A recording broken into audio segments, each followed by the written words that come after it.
Hamaika ikusteko jaioa gara, hamaika hitz egiteko jaioak, hamaika abesteko jaioak, hamaika ikasteko jaioak.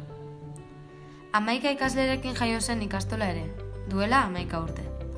Eta beste 11 urtetan jarraituko du 11 balore ikasi eta irakasten. Urte luze hauetako ibilaldian, euskara izan da ikastolaren bizkarrezurra. Euskara bere oinarria. Euskal Heziketa helburu zuen proiektut ikasi eta gaurdainoko ibilbidea egin du ikastolak. Bidea eta bidelaguna euskara izanik. Aho biziz eta belarri prestez beteriko ikastola da gurea. Ikasketa eremu guztiak euskaraz beteta daudelarik.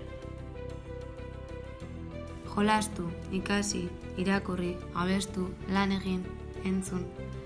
Geurea defendatuz, geurea irakatsiz, geureaz gozatuz.